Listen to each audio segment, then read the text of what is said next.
first race of the 2005 World Endurance season was at the cold and damp Assen track in the Netherlands, where the Castrol Suzuki team had taken pole position and from the start pulled away from the rest of the field. And once the safety cars came out for a track incident, the chasing Yamaha Austria team had lost nearly a lap on the leaders. Another crash in front of Yamaha Austria also brought them down and put them out of the top 10. After the rain started in earnest, the Castrol Suzuki was leading by over 2 laps from the Kawasaki's of Team Bolliger and Diablo 666, with Yamaha Austria fighting back through the field. But there wasn't enough of the race left to put them in a podium position. And with the Castrol Suzuki number 2 dominant from the first lap, they took the win, followed home by the 2 Kawasaki's.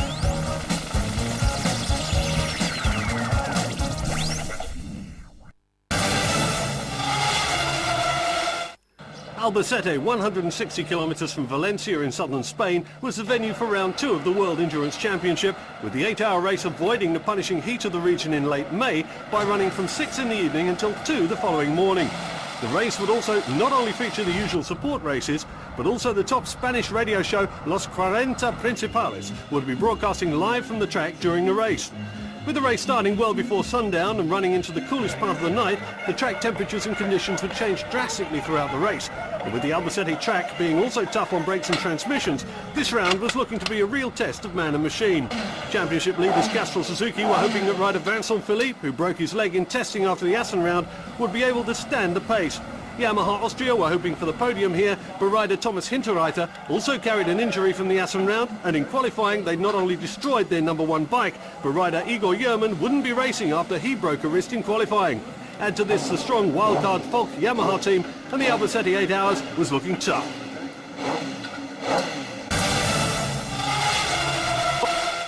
Albacete is the only fully illuminated track outside of Japan, but even with more than 200 floodlights, you need some good onboard lighting at race speeds. Alors pour l'endurance, pour les courses de Dominic nuit, says, c'est vrai for que endurance, for l'équipement racing de la at moto night, the bikes are est un different petit peu to those différent, that race during the que day. la moto que nous utilisons pour les The courses bike de needs jour. good lighting to give a lot of visibility for cornering and passing. Qui éclaire très And bien, it also needs parce bright qu'il y a red besoin de rear beaucoup de lighting to be visibilité visible to pour other pouvoir riders. doubler, And pour this pouvoir is very effectuer les important. dépassements. Et puis il faut aussi que l'on soit vu par derrière, donc des feux rouges qui se voient bien, une moto At the qui front se we signale had 2 bien different lighting à systems, l'arrière, one et normal le light to pilote give a wide puisse diffuse utiliser au beam maximum covering a au niveau de large son area éclairage avant. so that C'est riders très, can très see important. all of the track in C'est front déjà of la them. première chose. And the second one Nous is a avons à gas l'avant discharge 2 type phares. that gives a very L'un strong focus beam that lets the rider see a long way in qui front of permet him. d'avoir une And lumière both types are diffuse, necessary here at très large, Albacete to give qui a permet de wide voir view toute la and to see largeur a de la long piste. distance Et puis, at speeds une approaching seconde lampe, 260 que l'on km per appelle hour. une lampe à décharge, qui elle permet d'avoir un rayon très très profond, qui permet de voir très très loin. Donc les deux choses sont nécessaires, une vision très large de la piste, mais aussi une vision très profonde, très lointaine, pour pouvoir, comme ici à Albacete, obtenir des vitesses qui vont jusqu'à 270 km/h la nuit. Donc il faut voir très très clair. Dominic says, for Pour the un rider, pilote, there isn't a great difference between the day il n'y a and the pas night grande for 2 différence reasons. entre le The first jour et la reason, nuit. because of Pour what I've 2 just raisons. explained. La première des And the raisons, second ce one, sont because les here at phares Albacete qui éclairent is bien, different je vous from l'ai Germany expliqué. and La Oschersleben. seconde raison, c'est que Here les the night circuits et is la very nuit clear, sont the très pits bien and the éclairés. outside of the À circuit part also very peut-être clear, un and so circuit for lap en times Allemagne, of en the rider, Oschersleben, the qui est difference moins is a bien maximum of éclairé. maybe Mais ici, 1 second a la lap, and that's visibilité, all. l'éclairage extérieur du circuit est très bien fait. Donc pour un pilote, très peu d'écart au niveau du chrono, du timing sur un tour. Maximum 1 seconde au tour de différence, c'est tout. Third in qualifying was the Phase 1 number 3 team of Andy Notman, Boyd Nolan and Damien Cublin, with Cublin posting the fastest time of the 3. I think we have a pretty good race set up as far as that goes. My qualifying didn't really go all to plan. I got a lot of traffic and actually used probably the best part of my tyre when I was in traffic and that. So even that 34.1 could have been a bit better, I think. Probably would have dipped into the 33s, but not having done the second qualifier today, it looks like it wouldn't have made much difference anyway. Second in qualifying was the local wildcard Spanish Falk Yamaha number 23 team of Daniel Ribalta, Kenny Noyes and Salvatore Cabana. Daniel Ribalta says in qualifying we weren't running with a full tank of gas, but we're happy with the bike. We were using race tyres in all of the qualifying sessions and trying to get a race rhythm going. I'll see how it goes in the race, but I'll try hard from the start and try to beat the Suzuki team. They're the ones to beat right now, and I'll just go with the flow. Ya veremos cómo va la carrera.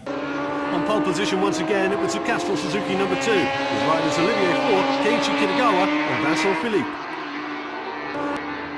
For sure, it will be a fighting, you know. It's 8 hours, so all the team will be maximum. But we have some good tire, the bike is okay. Me, it's my comeback, but no problem to go fast. So, I think it will be a good race for the Suzuki team. That's the top 3, but Yamaha Austria in 4th are desperate for a podium. The Bolliger team has already got one from Assen, and there's yet another 4th Yamaha in the top 10.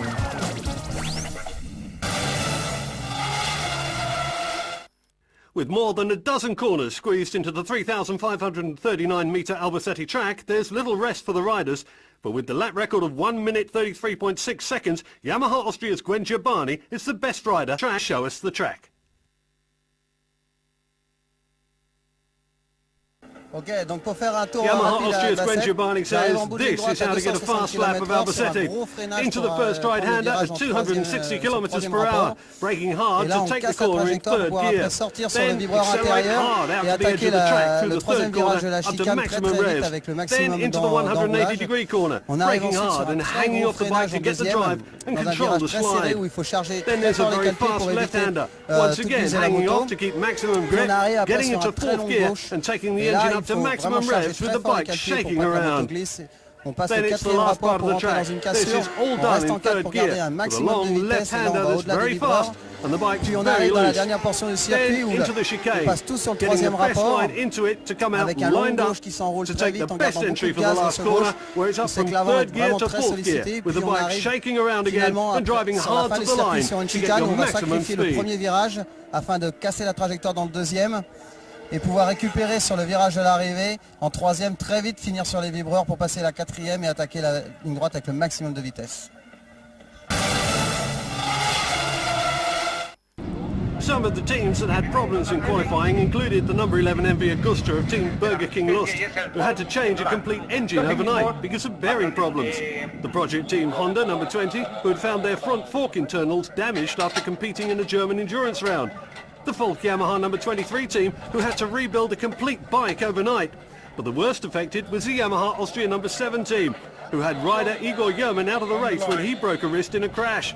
The Frenchman Gwen Giovanni had only 3 laps on their number 1 race machine before a massive high slide totally destroyed the bike, meaning that the team will be running only a standard engine and 2 riders, with Thomas Hinterreiter recovering from a broken wrist at Assen and still in pain with an added foot injury.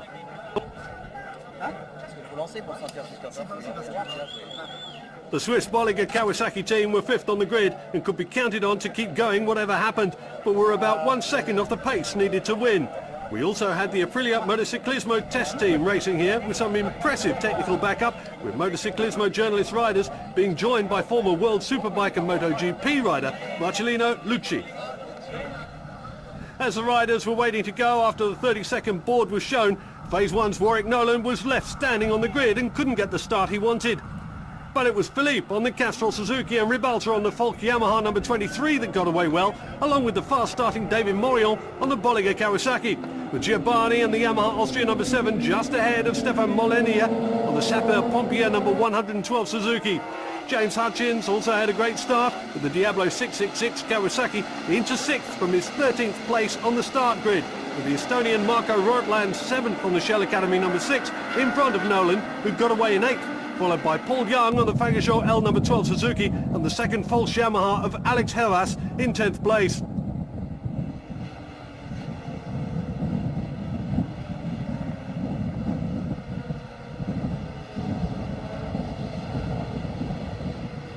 The championship leaders were up against the top Spanish endurance team, and it was Daniel Ribalta with local knowledge and Michelin tyres who slotted into the lead.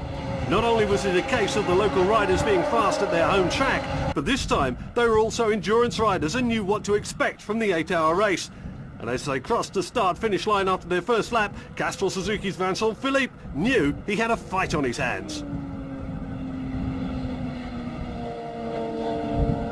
A few seconds down and Nolan had managed to pass his junior teammate Rortland on the number 6 bike, along with the 112 Suzuki, who was now starting to hunt down Hutchins on the Diablo Kawasaki.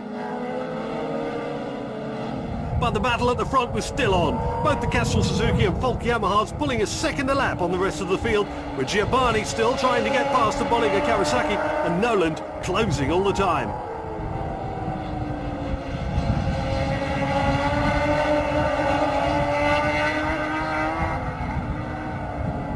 After trying for a number of laps to pass Ribalta, Vincent Philippe finally took the lead on lap 9 at the end of the main straight, but the lead would swap a number of times in the first hour of the race.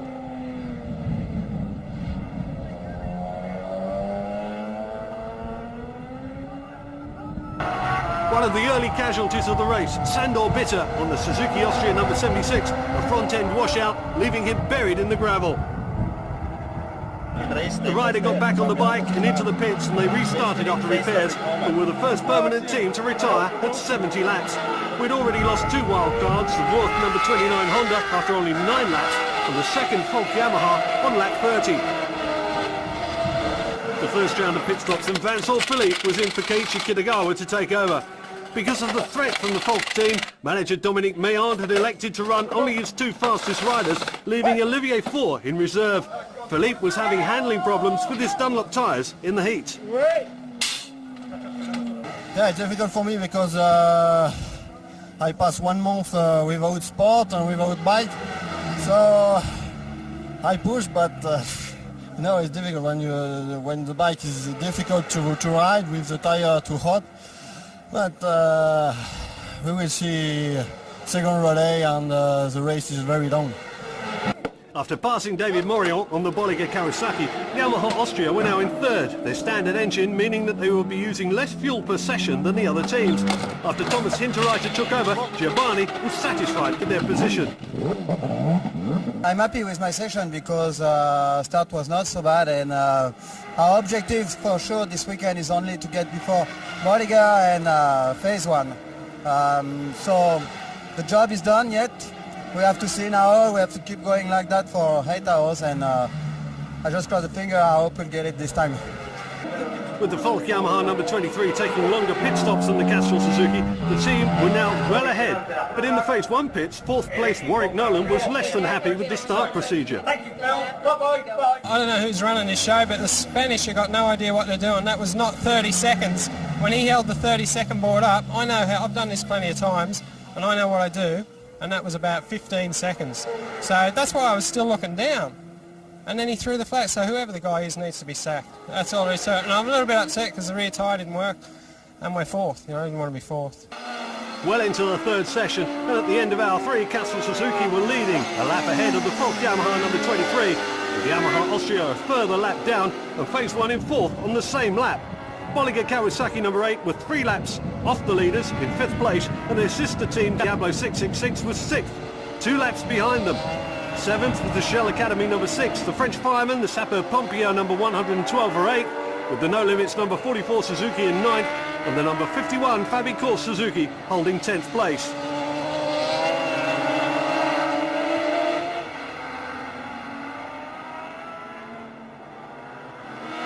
The small, odd, off-track excursion into the deep gravel, not enough for the Fabi Course team to lose their position.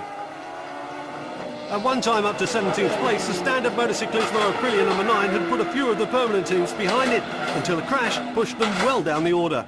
I have a problem with my front wheel. I take the white line inside the corner and the wheel slide away. But worse was to happen to the Swedish Fagershore L Team number 12. Lying 6th in the race, Australian rider Paul Young had just spent 20 minutes pushing the bike back to the pits. No, bike just cut out. Electric stop just in the middle of the 180-degree left-hander right in the middle of the circuit. Bike just stopped dead. So I had a bit of an interesting conversation with some of the marshals that were trying to stop me from getting back, and they made it pretty damn difficult too. But yeah, I thought job's knackered really, but if I don't get back, Tobias doesn't get a ride tonight. The Phase 1 pit also had their junior team, the number 6 Shell Endurance Academy team, to look after. The youngsters in their own battle with Diablo 666 and the Sapper Pompier number 112 over 6th place. But the main battle was with the number 3 bike and the Yamaha Austria.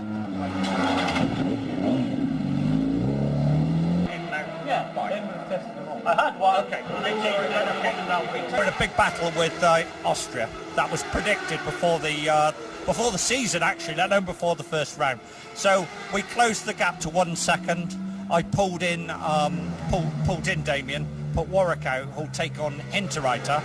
Hopefully close the gap to 1 pit stop duration, which means when Gwen goes out, he'll be at a disadvantage. So the pressure's right on Austria and off us. As the sun set and after 4 of the 8 hours had passed, the Castrol Suzuki was now 2 laps in the lead, ahead of the number 23 Falk Yamaha, which was being chased by the Yamaha Austria number 7, now in 3rd place, only 50 seconds behind and on the same lap. 1 lap down on them was Phase 1 Yamaha number 3. They were in 4th place, 30 seconds in front of the Bolliger number 8 Kawasaki in 5th, but with 1 pit stop in hand. Then it was a 3-lap gap to the 6th place Diablo 666 Kawasaki, who were a lap ahead of 7th place Sapper Pompia Suzuki number 112. The Shell Endurance Academy number 6 Yamaha was holding 8th place, No Limits number 44 Suzuki 9th, with the Bridgestone Bikers Profi Suzuki number 5 now moving into 10th place.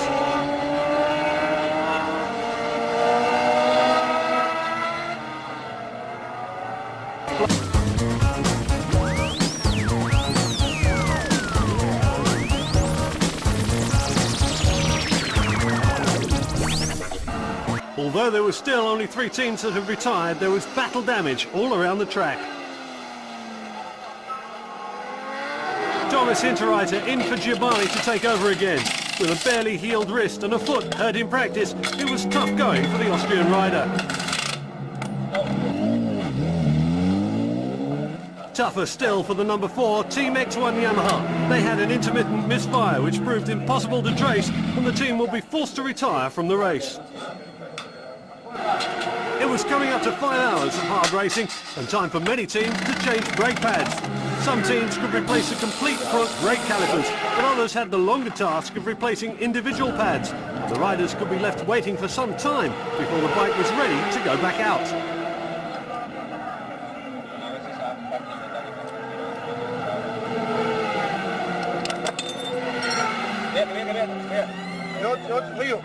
Getting ready to welcome the Motociclismo Aprilia number 9 into the pits, and the team had complete caliper sets ready and waiting to bolt on. But there was still the long task of unbolting the worn ones first. Their earlier crash had put them in next to last place, but the only stock sport class bike in the race was still running well, looking and sounding none the worse for wear.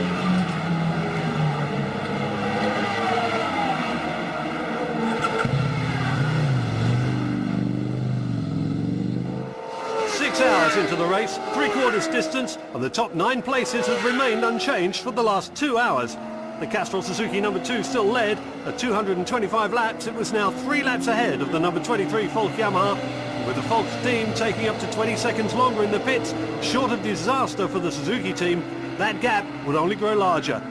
Try as they might, Yamaha Austria just couldn't get in touch with the 2nd place Falk team and were concentrating on staying ahead of the 4th place Yamaha Phase 1 number 3. The Bolliger number 8 Kawasaki was there to pick up the pieces if anything happened, just 1 lap down in 5th. But behind them, the Diablo 666 Kawasaki was trailing the Bolliger bike by a big margin. 4 laps back and locked in a tight battle with the Sapper Pompia number 112 Suzuki in 7th, and the Shell Endurance Academy number 6 Yamaha in 8th. No Limit Suzuki held 9th, but behind them, despite running off the track once again, right in front of our cameras, the number 51 Fabi Course Suzuki was back in the top 10.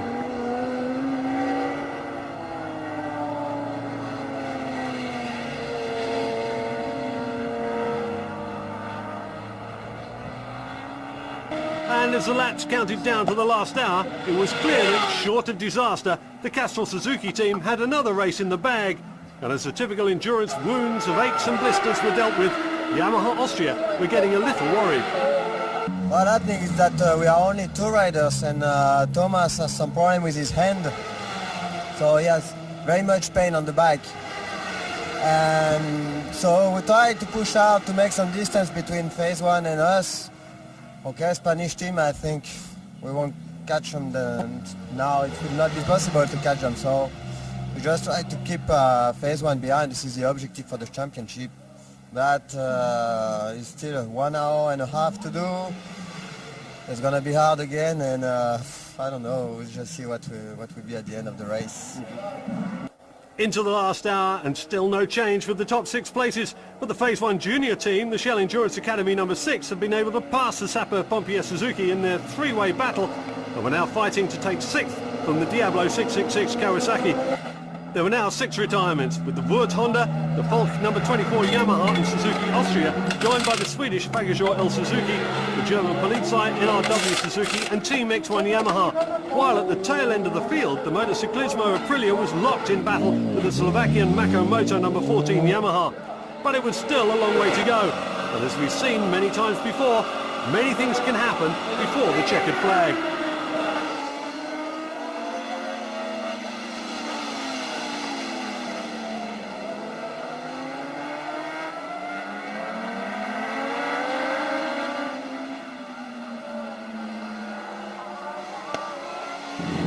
Half an hour left in the race, and the Phase 1 team pit early.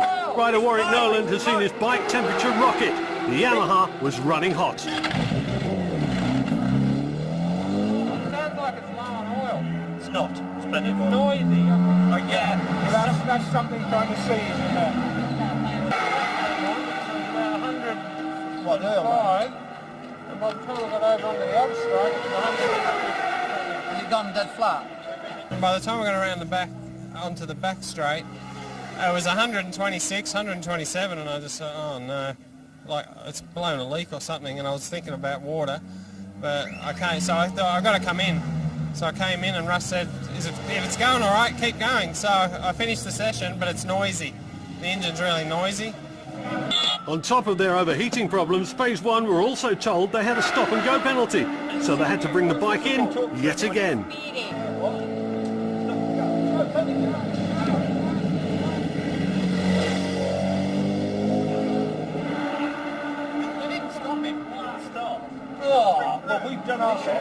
But the pit lane marshals didn't stop the bike, and the team had wasted more time. Once again the bike was in and water was hastily sprayed onto the engine to cool it down. They'd lost 4th place to the Bolliger Kawasaki, but had 4 laps in hand over 6th place and were hoping that whatever the fault was, the bike would last to the end of the race if they did their last few laps at a much slower pace.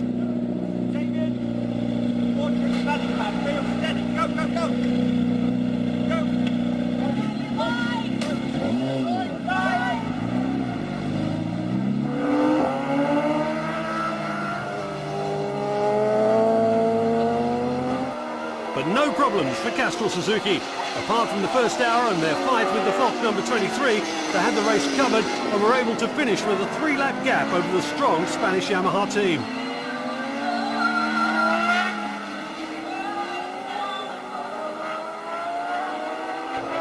Japanese rider Keiichi Kitagawa was taking the final session on the bike and once again not making any last-minute mistakes as he drove for the line to take maximum points again for the Castrol Suzuki team. And for an 8-hour race, this win would net them a further 30 points. With Castrol Suzuki one of the many teams to run only a 2-rider team for this race, Frenchman Philippe's endurance after his broken leg in testing looked to be back to top form. And even before the end of the race, team bosses were in discussion about getting special engines for the next round of the series. In the final hour, Phase 1 had dropped to 5th, with the Bolliger team gaining 4th and the Sapper Pompier Suzuki had snatched 6th place, winning the battle with the Shell Endurance and Diablo 666 teams. But this was what the Yamaha Austria team really needed, a podium place, but gained with their second bike and only 1.5 riders. I can thank the team very much because they did a great work. If we put Phase 1 behind us, it's almost in the pits because on the track they were almost as fast as them, but we make the difference in the pits, so the mechanics did a very good job. And also Thomas, with the pain of his hand, because he broke his hand in Assen, and it's still painful for him. He had a big problem with his ankle, so he keeps always very hard with the pain and to do the maximum and to be on the podium. So I can thank everybody. The local wildcard Falk Yamaha also had a very strong team and came a well-deserved second. It's second place, but it's second place against Factory Suzuki, so it's kind of like a victory for us, and we're real happy for the team and for Michelin Tires for helping us out. Thank you. but gaining extra points for a longer race, the Castrol Suzuki team were once again on the top step of the podium. I know the Spanish riders are very fast, so I just stay in my limit in the beginning because the track is very hot and the bike is difficult to ride, so to go fast. And after, during the night, okay, no problem, I push hard, but my physique is just limit. You know, 1 month without sport, without bike, so it's really difficult, yeah, for me. Difficult or not, they got the points and stay at the top. But Yamaha Austria jumped 2 places into third, with Phase 1 and Diablo 666 equal on points in 4th place. With 2 wins in the bag, the Castrol Suzuki team now face their biggest test of the year at the next round, the 8 Hours of Suzuka.